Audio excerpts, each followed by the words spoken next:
सभापति महोदय, मैं रक्षा मंत्रालय की मांगों का समर्थन करने के लिए खड़ा हुआ हूं। वर्तमान घटनाओं से पता चलता है कि संसार का हर देश अपनी सुरक्षा के बारे में चिंतित है और उसके लिए हर प्रयत्न कर रहा है। इस दृष्टि से अन्य देशों की तरह हमारे देश में भी रक्षा मंत्रालय का महत्व है।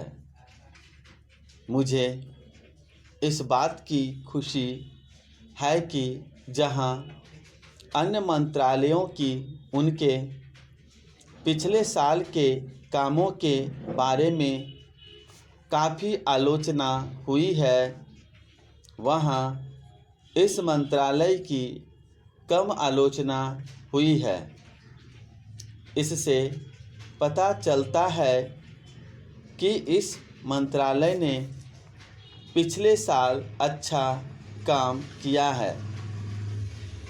मोटे तौर पर किसी भी देश की सुरक्षा नीति का लक्ष्य यह होता है कि दूसरे देशों, खास तौर से पड़ोसी देशों के साथ मित्रता के संबंध स्थापित हों और हम एक दूसरे के मामलों में हस्तक्षेप न करें। लेकिन उसके साथ यह भी ज़रूरी होता है कि हम अपने देश की सीमाओं और अखंडता की रक्षा करें।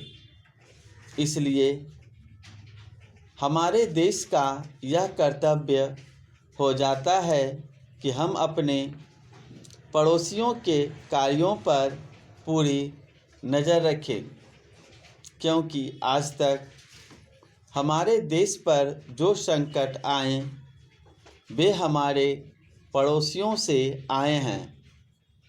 1965 में पाकिस्तान के साथ जो लड़ाई हुई और उसके बाद ताशकंद में जो समझौता हुआ वह सिर्फ कागज़ पर ही रहा।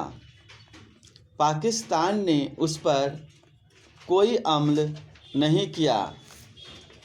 इस दृष्टि से बहुत ज़रूरी है कि हम अपने देश की सुरक्षा की हर तरह से व्यवस्था करें। हमारा उद्देश्य दूसरों पर आक्रमण करना नहीं है, लेकिन यदि हम पर कोई आक्रमण करे तो हम में इतनी शक्ति अवश्य होनी चाहिए कि हम उसका डटकर सामना कर सकें। आप जानते हैं कि पिछले दिनों पाकिस्तान को अमेरिका और चीन से काफ़ी मदद मिली है। रक्षा मंत्रालय की रिपोर्ट में भी कहा गया है कि पिछले साल अमेरिका ने पाकिस्तान को 1500 करोड़ रुपए की फौजी सहायता दी है। आज जहां हम फौजी सामान के लिए अपने कारखानों की मदद से अपनी शक्ति बढ़ाने का प्रयत्न कर रहे हैं, वहां पाकिस्तान संसार के देशों से फौजी सामान खरीद रहा है। अपनी नीति के कारण वह सब देशों से लाभ उठा रहा है।